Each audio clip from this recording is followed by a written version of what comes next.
Listen to the people. Listen to humanity. Listen to the Parrot. Parrot TV. Parrot TV. Parrot TV. Parrot TV.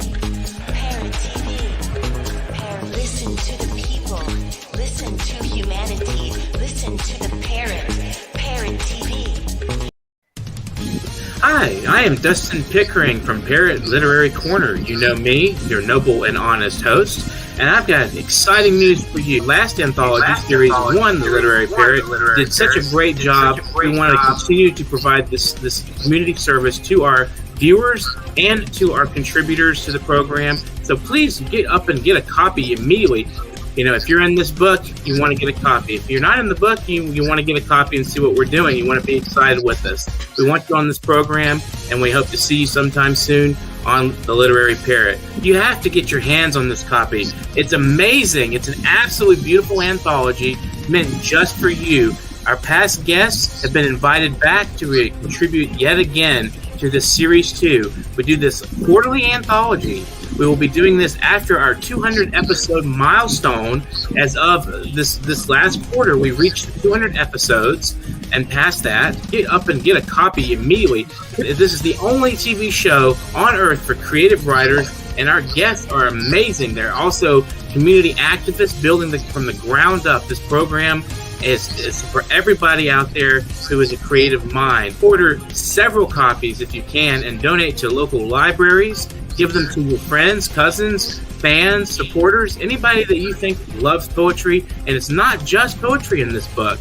Remember, this is creative mind. So we have prose, fiction, short stories, essays, artwork, anything you can think of, artistically creative, photographs. Everything in this book is packed. It is packed. It is just absolutely packed. If you want to get your hands on it now.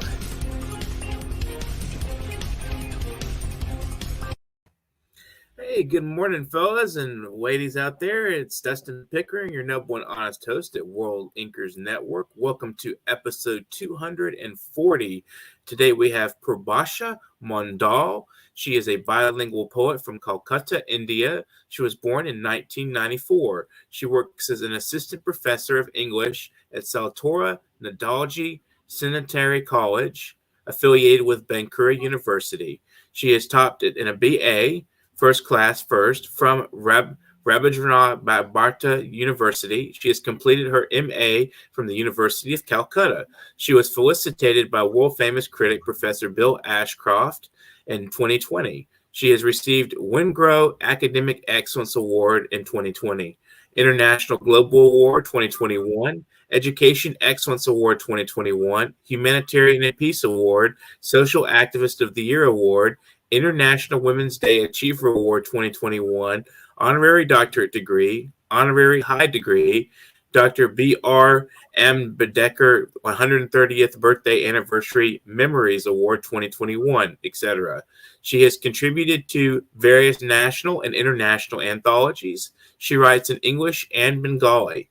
Her works have been appeared in Paradise on Earth, an international anthology, Mutiu Sahitya Parakama, Near, and Goswar Matua. Sorry, I have a pronunciation. Mahasanga Patrika, Apatoto, Bud, etc. Her poems are translated into English and French by Professor Robert Sinclair, Dr. Azit Biswas, etc.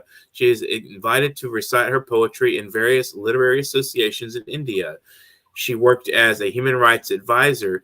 She is a literary critic, writer, and translator. She is one of the editorial board members of Chatur Dhanaya. She delivered plenary talks and chaired sessions in various international conferences in India and Poland. She can be reached at mondal.purbasha111@gmail.com. Thanks for joining us today, Purbasha. How is life in Kolkata today?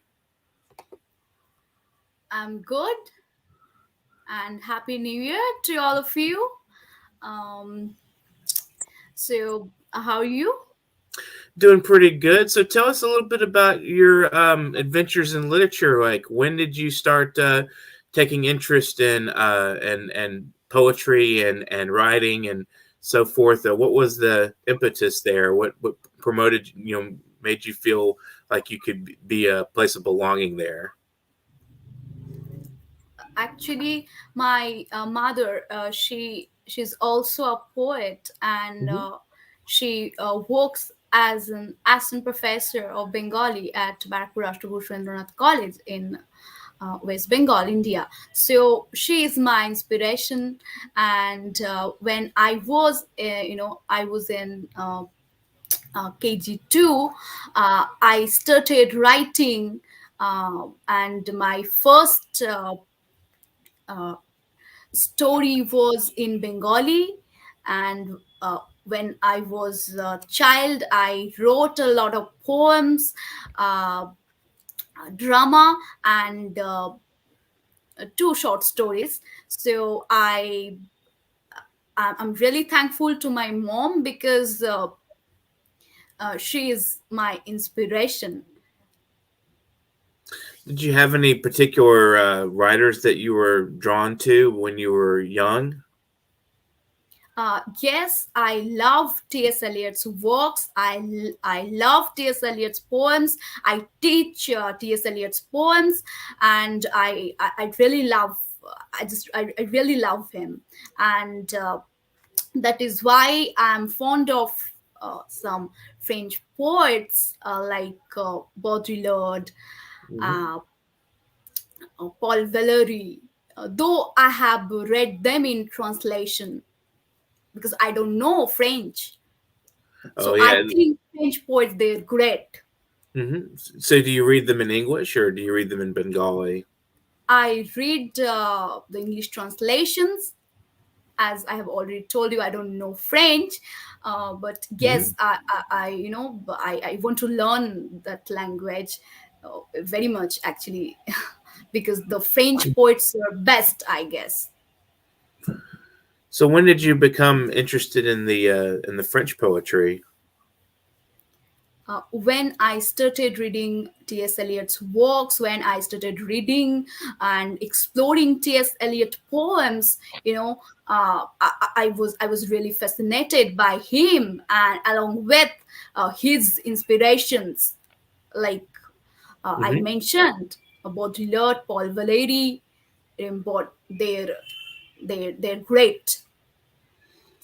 I like them too. I especially like Baudelaire a lot, quite a bit, and his interesting approach to poetry.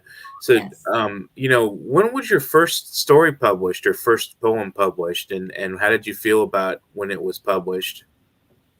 My first story, actually that was a short story, Mm-hmm. and the story, the story centers around a girl who was lost in the park. So that short story was published in Apatoto Budbud, Mm-hmm. from West Bengal. And when I was reading in KG2, I was around 5 or 6 year old. I was very excited to see my work published there. Mm-hmm. And you know that time I had no words to express my my joy.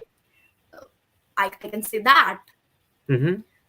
Then I started reading, and then I started writing. And thanks to the publishers, thanks to my readers, who always uh, uh, they always tell me one thing: please go on, please write something for us, because you are writing a modern poem, you are writing a feminist poem. So uh, I have written some poems on the indigenous people of India. I have Mm-hmm. also written some love poems at the same time. So, thanks to my readers. Absolutely. So definitely, I want to thank the readers out there and who are reading Purbasha's poetry. It's a pleasure to have her on the show today. So, did you ever have any mentors that kind of guided you in your writing as you were gaining traction in the writing profession? Yes, sometimes when I write something, I, I mail that poem or short story to Dr. Ashit Bishash, who is an English professor by profession. He encouraged me a lot in this field, and he also translated some of my poems from Bengali to English. So sometimes his comments also, help me a lot. Mm-hmm. Professor Robert Sinclair too.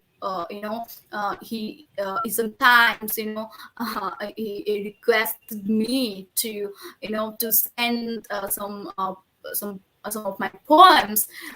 So I have sent him poems.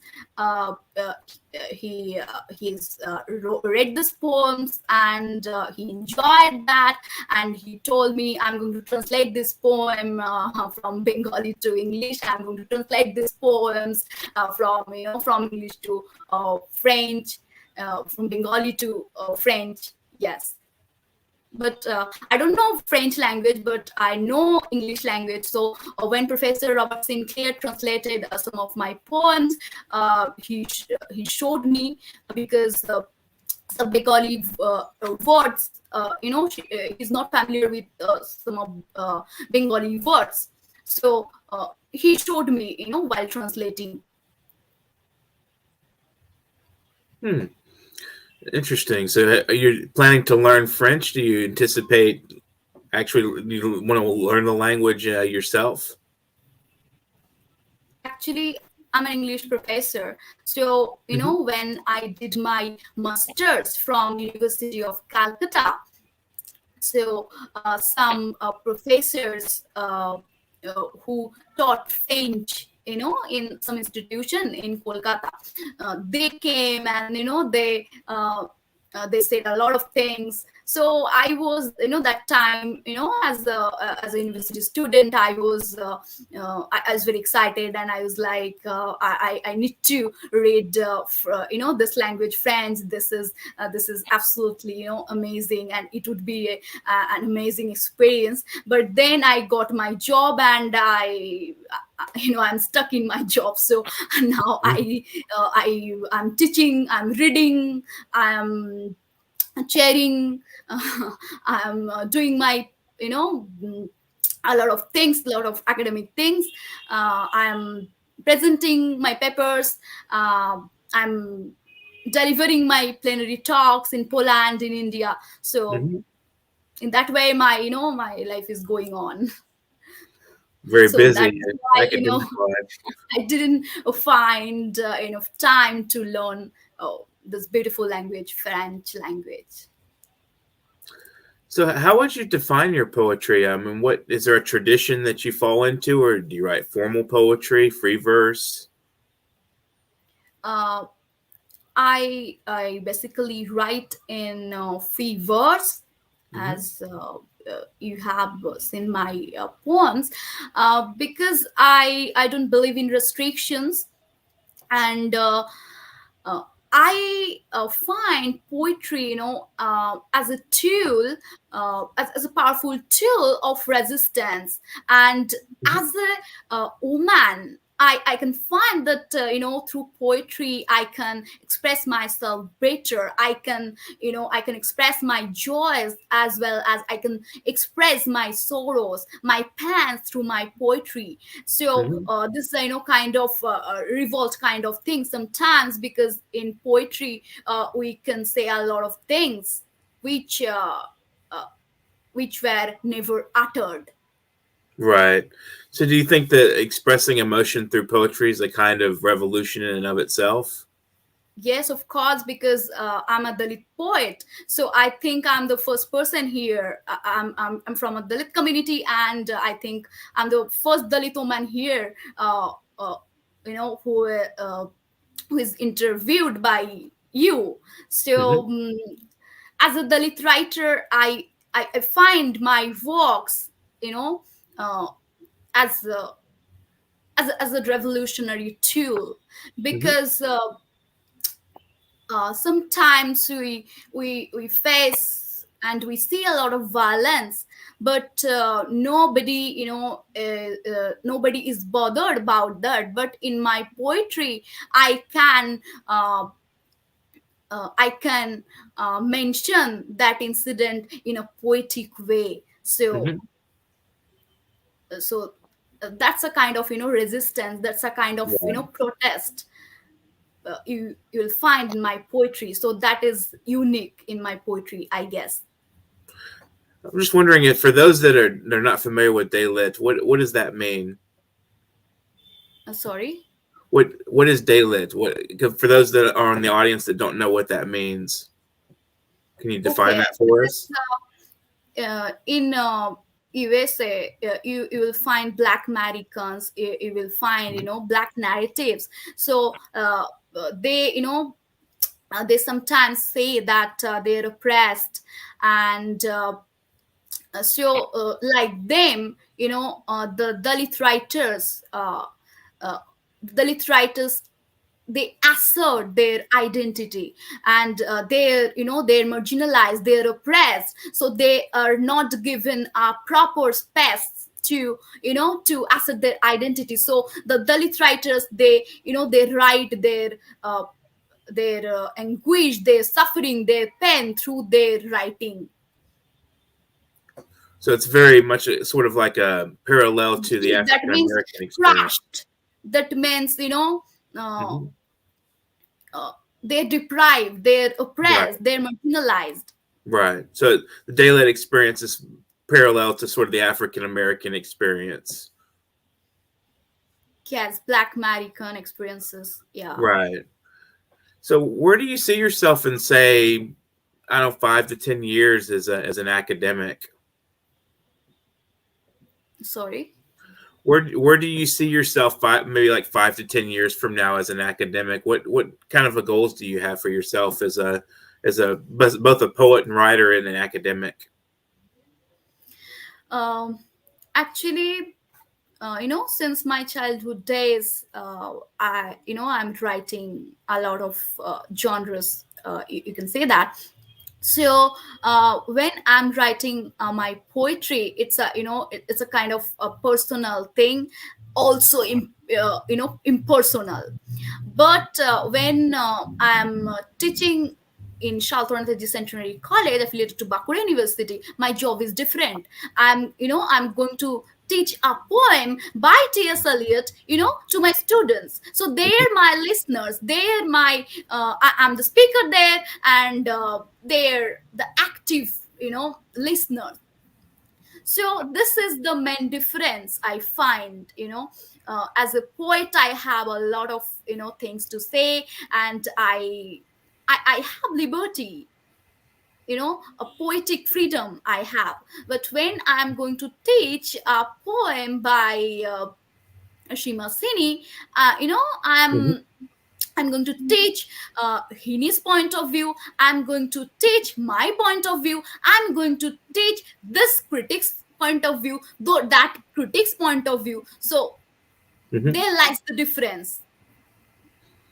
So do you also learn from your students? Like when you're teaching, do you find that the input from them as instructive and you do you incorporate that into your own writing? When I'm going to teach my students, uh,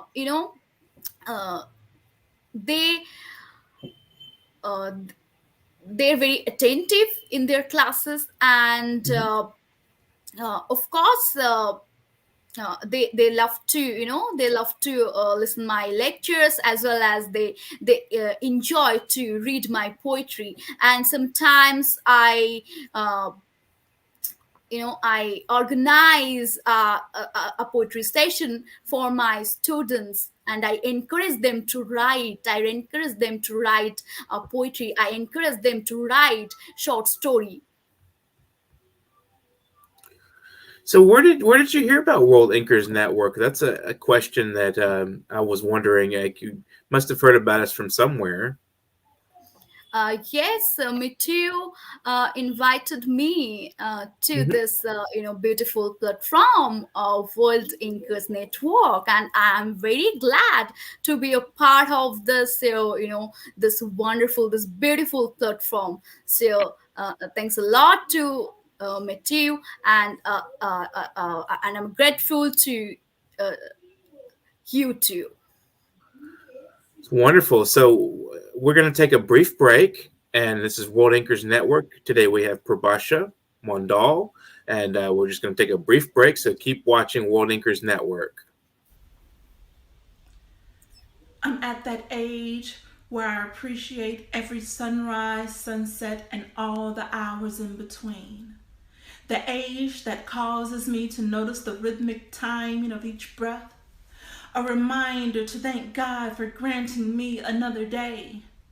I'm at that age where joints begin to stiffen and maybe I don't move as fluently as I did at 22. But I'm also at that age where I realize many didn't even get to see today. So I pray on bent and aching knee, thank you, God, for blessing me. I'm at that age where I notice my kids making some of the same mistakes that I did. And I remind myself that although never easy, I made it through and so will they.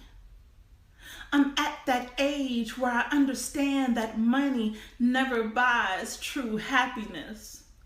But I'm also at that age where I understand it definitely does help to have a bit. I'm at that age where six-pack abs still attract. But I'm also at that age where the behavior of a true gentleman will stop me in my tracks. I'm at that age where I know what it means to be a woman alone with how to treat my man.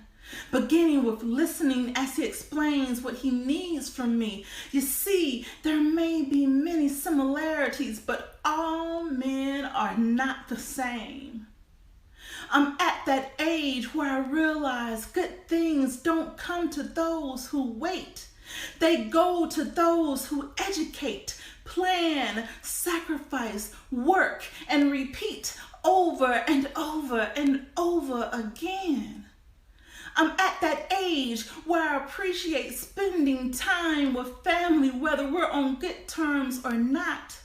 Because I'm at that age where I'm losing so many people that I care about. I'm at that age where I'm bearing down on that age where there are more chapters of my life in past instead of future tense. But I'm at that age where I refuse to give up. I continue to climb, to create, to improve, love, and share, bearing my soul to the universe while honoring my ancestors, my God, and myself, while becoming the best version of me possible because I'm at that age.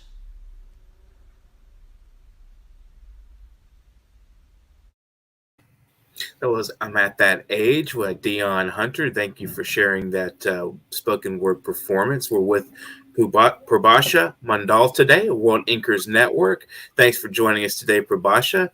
So I wanted to ask you again if you would like to share some poetry with us, some of your Yes, own sure. poetry. Okay, I would Yes. love to hear it. Thank you.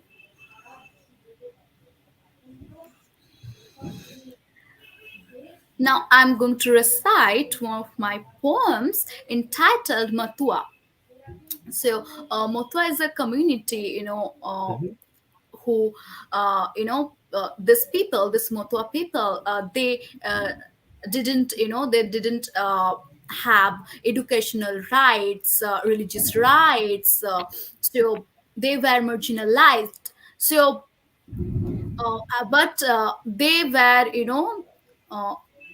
uh, they uh, they built their own temples, they worship themselves, but they were not upper caste people of Mhm. India. So, you may have, you may have, you may have some uh, idea about upper caste people of India. So the upper caste people, the Brahmins, they, they do priestly jobs. So, but these Mothwa community people, these people, they're Dalit people, but still they worship their gods, themselves. They Hmm. walk as priests. So so this poem is about them, Mothwa. I saw you in the red flag of a temple. I saw you singing your promises. Your sorrows float in Kamana Sagar. I saw your trembling hairs dancing with the joyous smile of a lion. I saw your shape keeping the bliss of Duli. I saw your tears pouring the mercy of Hari. I saw you among the mountain souls. I saw you among the saints. At the end of night, I saw you in the blood of a revolutionary. So Motua, for the Motua people, the red flag is very important because the red flag symbolizes their devotion to God, and they worship uh, Harichat Thakur. Uh, and Guru Thakur as their gods. They were human beings, but they have done a lot of things for this Dalit community, for this marginalized community. So that's why Harichat Thakur and Gurchat Thakur, they were considered as avatars. They were they are considered as gods. So the Matua people, they worship uh, uh, them as their gods. That's interesting. Oh, thank you for that lesson there. It sounds fascinating and interesting. It's good to hear that. Would you like to share another poem? Yes.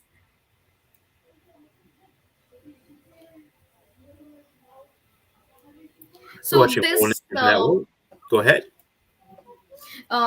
this poem is about the Adivashi people of India. So this poem is entitled as "When the Goddess Dies." Here they sing to Maranguru. Here they pray to Mahishashur. Here they dance with the kendu leaves at the Sharulut shop. Let the conda fruits play her flute and smile in the light of Modgoda lamp. Here they sleep and dream of a morning as sweet as Khejur Gor. But the wet eyes of Alpana hide her life of toil in Damodar river. The empty forest weeps when the fire of sun bites her body. The empty forest weeps when her tribal children are uprooted. Let's see if a rose join the polished trees. So, uh, the Adivashi people, the indigenous people of India, they worship Maranguru as their god, and they pray to Mahishashur. By this line, I mean, usually, you will find that Durga is our god, but the indigenous people of India, of Bengal, they worship Mahishashur, Oshur. Mhm. In Hindu mythology, Oshur is devil, something that is not good, that is bad, devil. But these people, this Adivashi people, they worship Mahishashur. So in this poem, I have drawn a picture where you can find, the culture of this Adivashi people. Mhm. As I have Excellent. spoken about their Sharul Utshab and their lifestyle in in symbolic way. Very interesting. Thank you.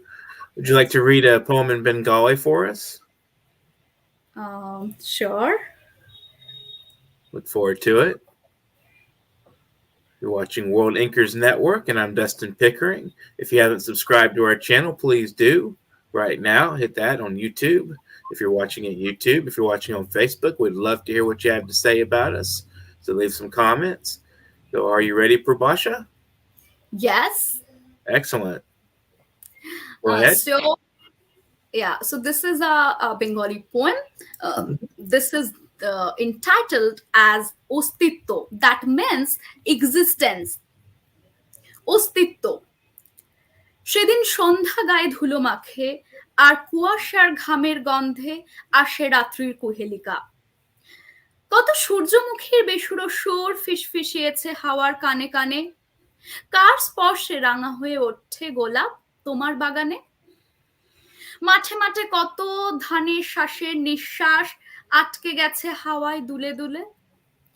আমাদের অস্তিত্ব মিশে আছে ওই স্রোতের শেষ বিন্দুতে। This poem is recently published in Pothosonket Potrika, Pothosonket magazine. Congratulations. So where do you see yourself as a poet in, I'll say, 5 years?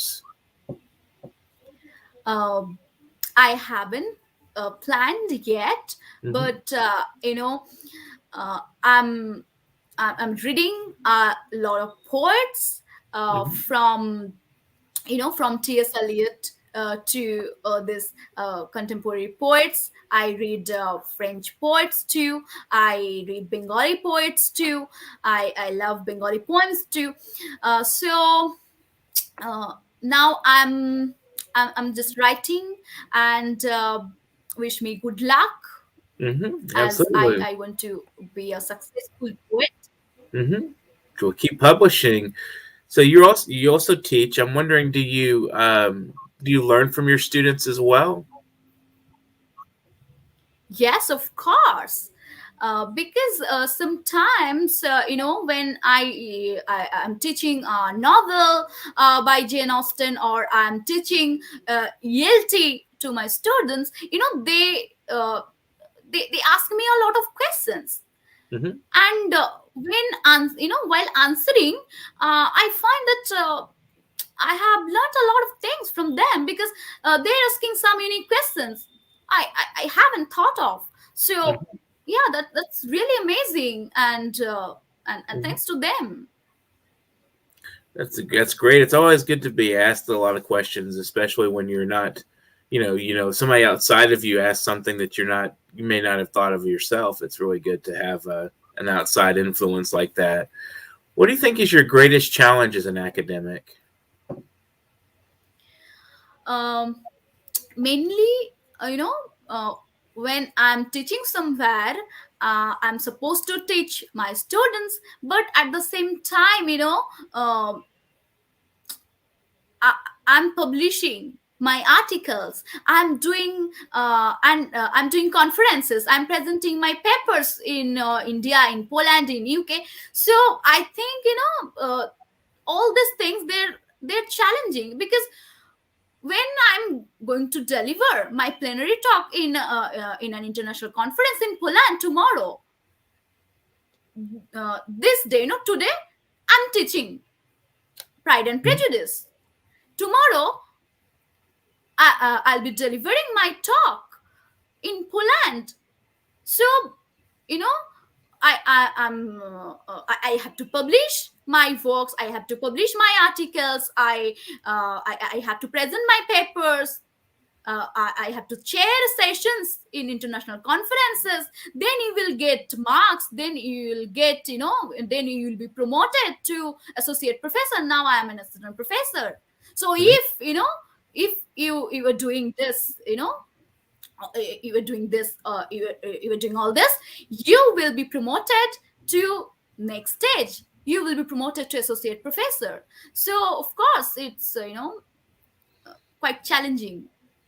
Sounds like a lot of work there. So you mentioned Poland. Do you have an association with Poland, or do you read Polish literature? No, I don't have any association with them, but yes, a journal I won't name. They're going to publish my article, and they have mailed me. Sometimes you will find that I'm delivering plenary talks there. So sometimes they invited me to deliver plenary talks there, and they also sometimes requested me to chair sessions in their international conferences. Excellent. That's wonderful. It's good to hear you're being productive and doing things in literature, and I wish you luck. So, what would your final words be for the viewers out there today? Thank you very much for having me here. I'm grateful to Mutiu and the famous poet Dustin Pickering. I love his poems. I've read Dustin Pickering's poems. So do subscribe this channel, and I'm really thankful to this network, and I'm really grateful to New York Parrot TV show. So do, if you haven't subscribed yet, please do subscribe this channel. And if you are a writer and wish to be featured on this beautiful show, you can send your bio and samples of your work to literarycorner@newyorkparrot.com. Thank you. Well, thank you for joining us today. Would you like to give any shout outs to friends, family, your fellow academics, poets you like? Anybody out there you'd like to say hello to and thank you to? Yes, I'm very happy New Year to all of you. Stay safe and stay healthy. Poetry saves me in this pandemic. So I hope if you love to read poetry, if you love to read fiction, go ahead and take a break and read. You'll be alive. Absolutely.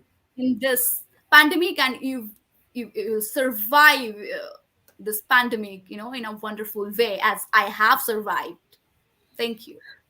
Well, thank you for joining us today, Purbasha. It's been wonderful and pleasant talking with you, and we learned quite a bit from you. So keep doing what you're doing, and just keep just good luck to you in your career and with your poetry and your writing as well outside of poetry. You've been watching World Inkers Network. You can like, subscribe, share, and comment on our content if you would love to do that.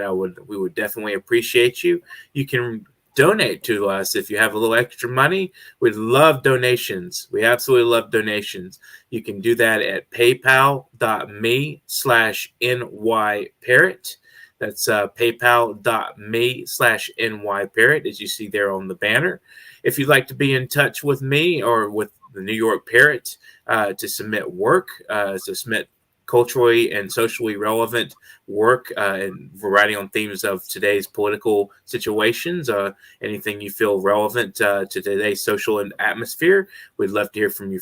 Or if you want to be a guest on a program, we'd love to hear from you then too as well. So get in touch with me there at that address you see running along the banner, Literary Corner at NewYorkParrot.com.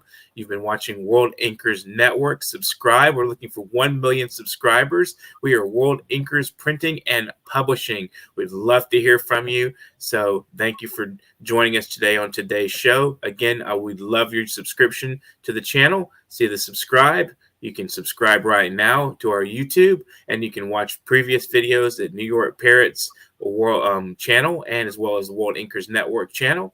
And I hope you guys have a pleasant day. Get to writing. Love to see you again next time.